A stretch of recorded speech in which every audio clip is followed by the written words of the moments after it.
আসসালামু আলাইকুম। কেমন আছেন সবাই? আজকে শেয়ার করছি খুবই সিম্পল এবং সহজ কলমি শাক ভাজির একটি রেসিপি। আশা করছি ভিডিওটি সবার কাছে খুব ভালো লাগবে।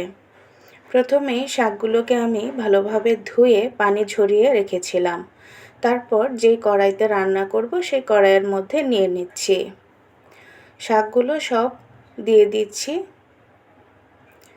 সবগুলো শাক নেওয়া হয়ে গেলে তারপর দিয়ে দিচ্ছি এখানে 1 মুঠের মতো পেঁয়াজ কুচি, 1 মুঠ কাঁচামরিচ কুচি এবং স্বাদ অনুযায়ী কিছুটা লবণ। শাক রান্নার সময় লবণটা একটু কম ব্যবহার করবেন, কারণ শাক কিন্তু একদম কমে যায়। তো চুলার আঁচটা বাড়িয়ে রেখে শাকটাকে আমি সেদ্ধ করে নিচ্ছি। 2 থেকে 3 মিনিট জাল দেওয়ার পর অনেকটাই শাক কমে এসেছে। এখন একটু উপর নিচে করে দিচ্ছি উল্টে পাল্টে নেড়ে। এই শাকের পানিটা কিন্তু আমি ফেলবো না। এখন এই পানিটাকে জাল দিয়ে একদম শুকিয়ে নেব। আবারও ঢাকনাটা দিয়ে আরও 1-1.5 মিনিট আমি এটাকে সেদ্ধ করে নেব। তো 1-1.5 মিনিট পর শাকটা একদমই সেদ্ধ হয়ে গিয়েছে এবং সামান্য কিছুটা পরিমাণে পানি রয়ে গিয়েছে। এখন চুলার জালের মাধ্যমে পানিটাকে শুকিয়ে নিচ্ছি। তো যেটুকু পানি আছে কিছুক্ষণ জাল দিলেই এই পানিটা একদম শুকিয়ে গিয়েছে। এখন আমি শাকগুলোকে একটু আরেকটা বাটিতে তুলে রেখে দিচ্ছি। তো শাকটা তুলে রাখার পর একই কড়াইতে এখন দিয়ে দিচ্ছি পরিমাণ কিছুটা তেল।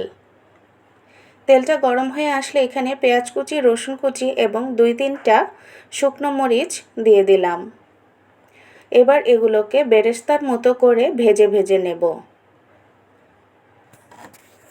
তো নেড়েচেড়ে এগুলাকে যখন লাল হয়ে যাবে ওই মুহূর্ত পর্যন্ত ভেজে নিতে হবে।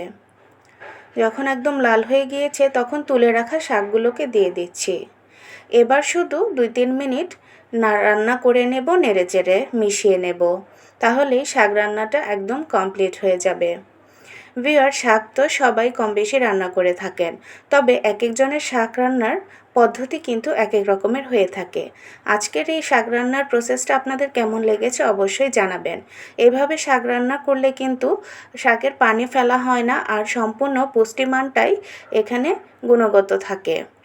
তো যদি রেসিপিটি ভালো লেগে থাকে আর আমার চ্যানেলে যদি আপনি নতুন হয়ে থাকেন তাহলে অবশ্যই চ্যানেলটিকে ফলো সাবস্ক্রাইব করে রাখবেন। আর ভিডিওটি কেমন লাগলো কমেন্টসের মাধ্যমে জানিয়ে দেবেন। আজকে তাহলে এ পর্যন্তই। ভালো থাকবেন সবাই। আল্লাহ হাফেজ।